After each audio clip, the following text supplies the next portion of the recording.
आदरणीय मेरे प्रिय दोस्तों और भक्तों, सुग्रीव ने प्रभु राम का बल परोक्ष रूप से आंकने का कैसे आग्रह किया, आइए इस वृत्तांत में एक नज़र डालते हैं। दोस्तों, राम ने सुग्रीव के जब नीतिपूर्ण वाक्य सुने जिसमें उसने उनके बल को आंकने का परोक्ष आग्रह उनसे कर डाला था, राम ने उसे विश्वास दिलाने के लिए अपना धनुष धीरे से उठाया और टंकारते हुए एक तीर सामने खड़े हुए साल के वृक्षों की ओर छोड़ दिया। उधर एक सीध में 7 साल के वृक्ष खड़े हुए थे। उनका वह तीर 7 वृक्षों का छेदन करते हुए वापस उनके तरकश में लौट आया। वहां खड़े हुए सभी व्यक्ति पल भर में इस घटे हुए करतब को देखकर स्तब्ध रह गए। सुग्रीव ने आगे बढ़कर राम को गले लगा लिया। उसने अत्यंत उत्साह से कहा कि आपका यह कभी नष्ट व समाप्त न होने वाला बाण पृथ्वी पर बसे देव, राक्षस, असुर आदि सबको समाप्त करने में समर्थ है। बाली को मारना तो इसके लिए कोई अर्थ ही नहीं रखता। आपके समक्ष युद्ध में कौन ठहर सकता है?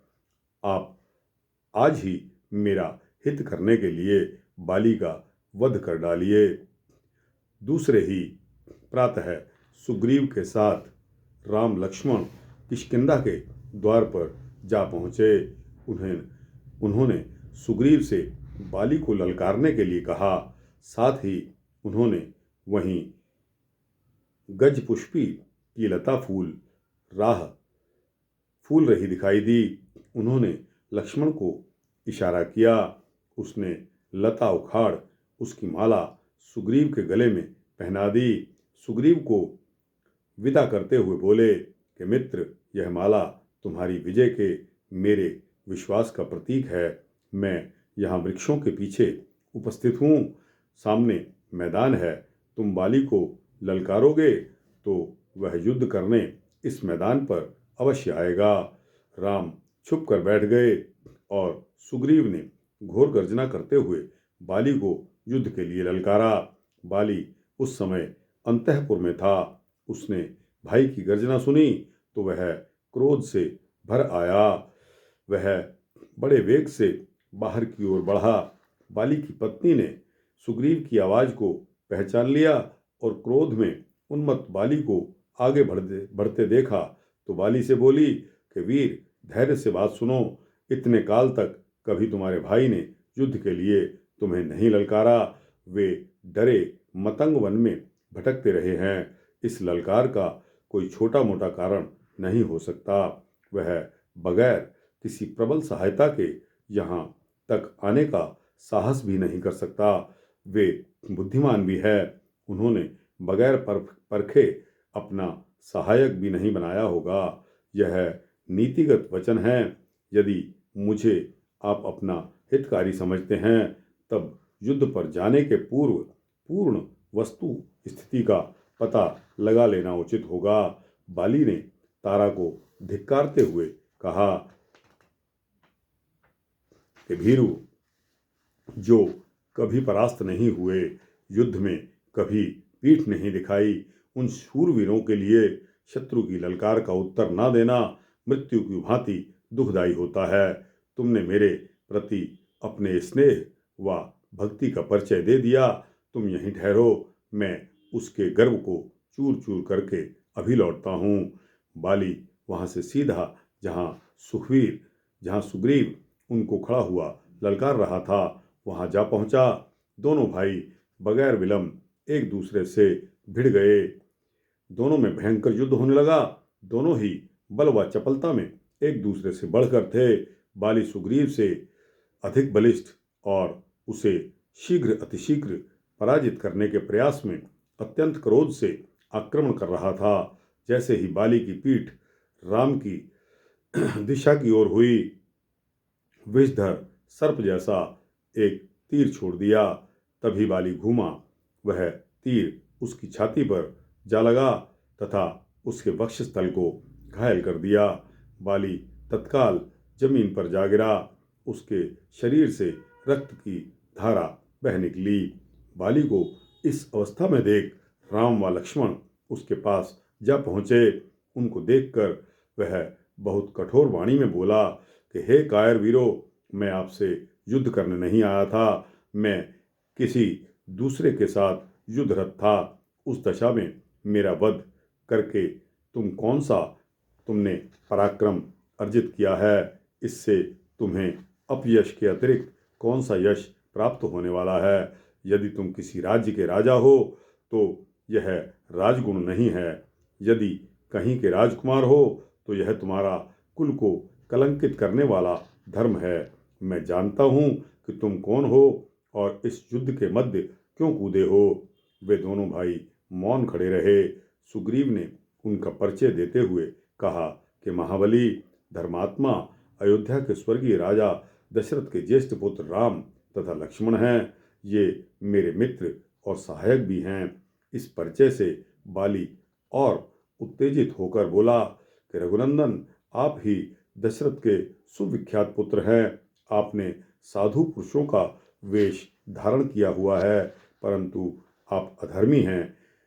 राख से ढकी अग्नि की भांति आपका विध्वंसक अग्नि रूप साधु वेश में छुपा हुआ है। मैं नहीं जानता था कि आपने लोगों को छलने के लिए धर्म की आड़ ली हुई है।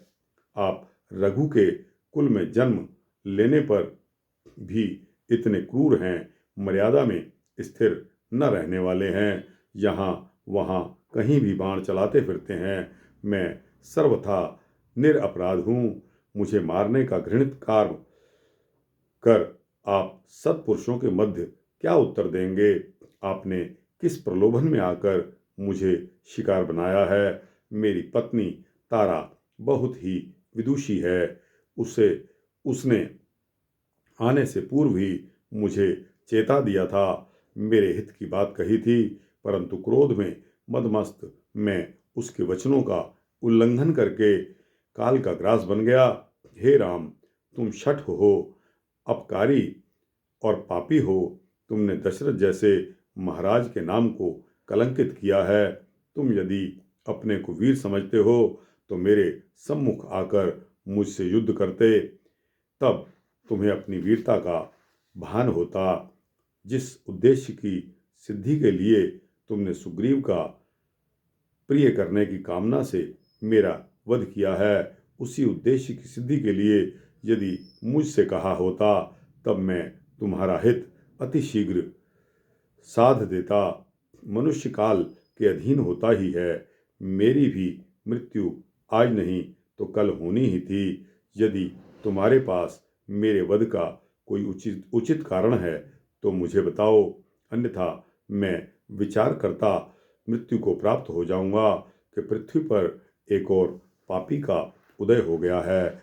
अब तक बाली की बात मौन खड़े सुनते राम ने बहुत ही शांत स्वभाव से कहा कि हे वानर राज के राजा बाली, अब तक जो तुमने धर्म, लौकिक व्यवहार व सदाचार की बात की है, क्या तुम इनका अर्थ जानते हो या अविवेक के कारण मेरी निंदा कर रहे हो? क्या तुम अपने गर्वोन्मत्त चपलतापूर्वक सोच के कारण मुझ पर आक्षेप लगा मुझे उपदेश देना चाहते हो? तुम जान लो, राजाओं में श्रेष्ठ भरत अयोध्या में राज्य कर रहे हैं। उनके रहते कौन पृथ्वी पर धर्म के विरुद्ध आचरण कर सकता है? हम उन्हीं की आज्ञा से धर्म भ्रष्ट पुरुषों को विधि पूर्वक दंड देते विचरण कर रहे हैं। बाली, तुमने जीवन में हमेशा काम को ही प्रधानता दी है, राजोचित मार्ग पर कभी स्थिर नहीं रहे, धर्म के कार्यों में बाधा पहुंचाई है, दुष्ट प्रकृति के राजाओं से मित्रता की है, उनका साथ दिया है। इसलिए सत्पुरुषों द्वारा तुम सदैव निंदित रहे हो। बड़ा भाई पिता तथा गुरु धर्म मार्ग पर चलने वालों के लिए पिता तुल्य होते हैं। इसी प्रकार छोटा भाई पुत्र व गुणी शिष्य पुत्र तुल्य होते हैं। यही धर्म है। तुमने वध का कारण पूछा है, वही बताता हूँ। तुमने सनातन धर्म को त्याग अपने छोटे भाई की पत्नी को अपनी भार्या बनाकर रखा हुआ है, जो तुम्हारी पुत्र वधू के समान है। सबसे पहला व बड़ा कारण तो तुम्हारे वध का यही है। यह राजदंड के अधीन है। इसके अतिरिक्त क्षमा भाव राजा का श्रेष्ठ कर्म है। किसी भी अपराध पर दंड देने से पूर्व अपराध की सत्यता गहनता के बाद ही निर्णय राजा का धर्म है, न कि क्रोध में निर्णय लेना। तुम्हारे द्वारा मेरे मित्र सुग्रीव के प्रति किया गया व्यवहार राजा व पितृधर्म के विरुद्ध है। मैं सुग्रीव का मित्र, राजा भरत का प्रतिनिधि, इस नाते भी तुम्हें दंड देने का अधिकारी हूँ। तीसरे, राष्ट्र धर्म से भी ऊपर मानवीय धर्म होता है, जो राजा या व्यक्ति सामान्य जनता, ऋषि मुनियों को परेशान व खा जाने तक में संकोच नहीं करते। उनका सहयोग व मित्रता मानवीय अपराध है। यह अपराध तुमने रावण जैसे राजा से मित्रता करके किया है। वे वानर नरेश बाली जिस प्रकार शिकारी छुपकर उन हिंसक पशुओं का शिकार करते हैं, जो जंगल में उपद्रव व मानवों को खाने में संलग्न रहते हैं और संकोच नहीं करते, मुझे भी तुम्हें छुपकर मारने में कोई अपराध बोध नहीं होता। अतः उसकी निंदा, उसे अप्रिय वचन तथा उस पर आक्षेप उचित नहीं है। तुम धर्म के सत्य स्वरूप को न समझते हुए रोषवश इस प्रकार का अनर्गल प्रलाप कर रहे हो। इस प्रकार के निश्चयात्मक वचनों से बाली पर कुछ इस प्रकार प्रभाव हुआ कि वह धर्म के द्वंद्व में पड़ गया तथा अपने आप को दोषी स्वीकारते हुए मन में व्यथा से ग्रस्त हो गया। बाली ने मृत्यु की गोद में समाते हुए बहुत ही क्षीण वाणी में कहा कि हे नरश्रेष्ठ, आप जो कुछ कह रहे हैं वह उचित है। आप जैसे जनमान्य श्रेष्ठ पुरुष का मैं उच्च उत्तर नहीं दे सकता। मुझे मेरी मृत्यु समीप दिखाई दे रही है। मैंने पूर्व में जो कुछ कहा उसको आप क्षमा कर दीजिए। मुझे अपने इस अंत समय बंधु बांधवों व पत्नी तारा के भविष्य की इतनी चिंता नहीं है जितनी गुण संपन्न अपने पुत्र अंगद की है। उसकी बुद्धि अभी परिपक्व नहीं है। वह मुझे अत्यंत प्रिय है।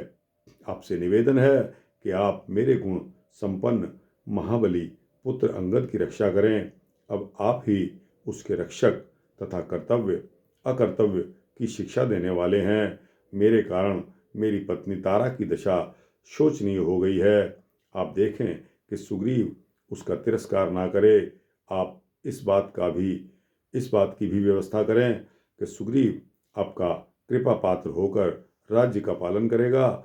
मुझे आशा है कि वह आपके संसर्ग में धर्म का पालन करेगा। इतना कहकर बाली सदा के लिए मौन हो गया। उसकी शारीरिक क्षमता क्षीण होती गई। बाली के मौन होने पर प्रभु राम ने कहा कि हे वानर श्रेष्ठ, तुम्हें अब तक किसी प्रकार का संताप नहीं करना चाहिए। तुम अपने हृदय से शोक, मोह तथा भय का त्याग कर दो। वानरेश्वर अंगद जिस प्रकार तुम्हारे जीवित रहते सुखी था, उसी प्रकार मेरे पास भी सुखी रहेगा। यह आश्वासन मैं तुम्हें देता हूँ। दोस्तों, यह वृत्तांत यहाँ समाप्त होता है। आपको कैसा लगा? अच्छा लगा हो तो इस वृत्तांत को लाइक और शेयर करते हुए अपने दोस्तों, भक्तों, मित्रों, जिज्ञासुओं को भेजना। इस चैनल को सब्सक्राइब कर देंगे तो आपको इसी तरह के भक्ति वृत्तांत सूक्ष्म रूप में मिलते रहेंगे। जय श्री सीता रामचंद्र भगवान की जय।